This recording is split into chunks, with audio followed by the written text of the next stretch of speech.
નમસ્કાર વિદ્યાર્થી મિત્રો, આ વિડીયોમાં આપણે સિન્સ અને ફોરનો ઉપયોગ જોઈશું, જેના ક્વેશ્ચન્સ કોમ્પિટિટિવ એક્ઝામ અને સ્કૂલની એક્ઝામ્સમાં વારે વારે પૂછાય છે. તો ચાલો આપણે વિડીયો શરૂ કરીએ. સૌપ્રથમ આપણે જોઈશું કે સિન્સનો ઉપયોગ ક્યારે કરવામાં આવે છે.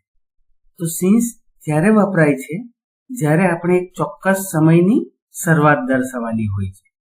એટલે કે ક્યારેક કંઈક શરૂ થયું તે બિંદુ બતાવવા માટે સિન્સનો ઉપયોગ કરવામાં આવે છે. ઉદાહરણ તરીકે જોઈએ તો I have lived here since 2010. હું અહીં 2010 થી રહી રહ્યો છું. અહીં 2010 એક ચોક્કસ વર્ષ છે. બીજું વાક્ય જોઈએ તો she has been sleeping since 9 PM. તે રાત્રે 9 વાગ્યાથી સૂઈ રહી છે. અહીં 9 PM એ એક ચોક્કસ સમય છે, તેથી અહીંયા સિન્સનો ઉપયોગ કરવામાં આવ્યો છે. ફોરનો ઉપયોગ ત્યારે કરવામાં આવે છે જ્યારે આપણા સમયની એક સંપૂર્ણ અવધિ એટલે કે સમયગાળો બતાવવાનો હોય. ઉદાહરણ તરીકે જોઈએ તો I have lived here for 10 years. હું અહીં 10 વર્ષથી રહી રહ્યો છું.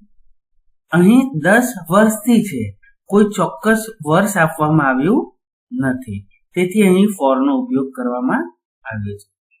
she has been sleeping for 2 hours. તે 2 કલાકથી સૂઈ રહી છે. અહીં પણ 2 hours એ સમયગાળો દર્શાવે છે, ચોક્કસ સમય દર્શાવતો નથી, તેથી અહીંયા ફોરનો ઉપયોગ કરવામાં આવ્યો છે. ચાલો થોડા એક્સરસાઇઝ જોઈએ આપણે. she lived in this city dash 2010. since or for. અહીં 2010 એક ચોક્કસ સમય છે, તેથી અહીં since વપરાશે. she has been studying dash 3 hours. અહીં 3 hours એ સમયની અવધિ છે, સમયગાળો છે, તેથી અહીંયા for વપરાશે. she has been studying for 3 hours. we have been friends dash childhood. childhood એક સમયનો બિંદુ દર્શાવે છે કે શરૂઆત દર્શાવે છે, તેથી અહીં since વપરાશે. we have been friends since childhood.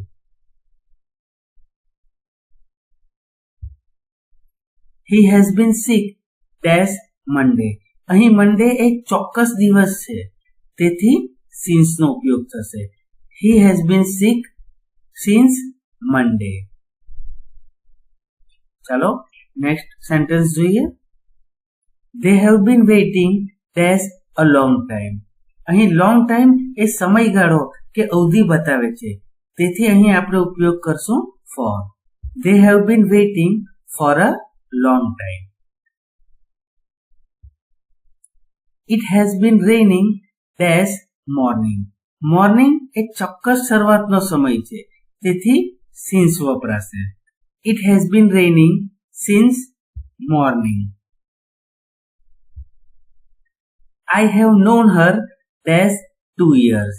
અહીં 2 years એ સમયગાળો કે અવધિ દર્શાવે છે, તેથી આપણે ફોરનો ઉપયોગ કરીશું. I have known her for 2 years. ચાલો નેક્સ્ટ સેન્ટેન્સ જોઈએ.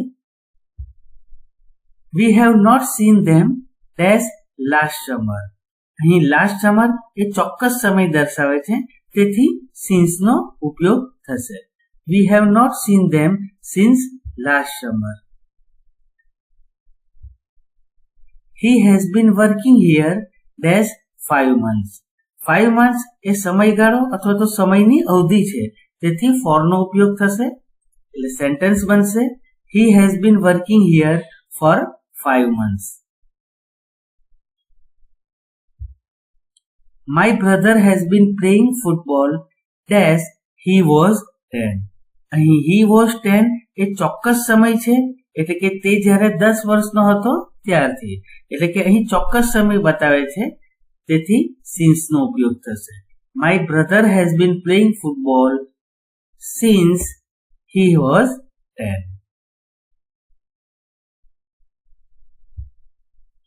She has lived abroad dash 2015.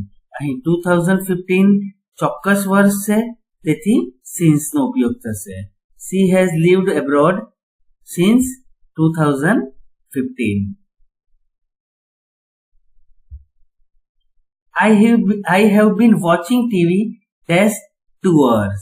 અહીં 2 hours સમયગાળો અથવા તો અવધિ છે, તેથી for નો ઉપયોગ થશે, તેથી વાક્ય બનશે I have been watching TV for 2 hours.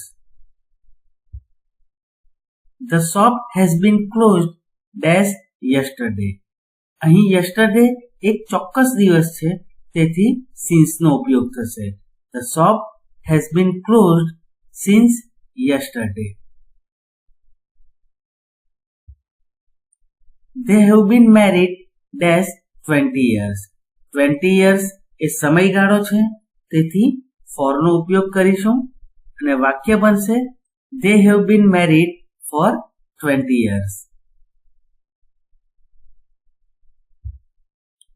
I have not eaten anything dash breakfast. અહીં breakfast એક ચોક્કસ સમય બિંદુ દર્શાવે છે, તેથી આપણે since નો ઉપયોગ કરીશું. I have not eaten anything since breakfast.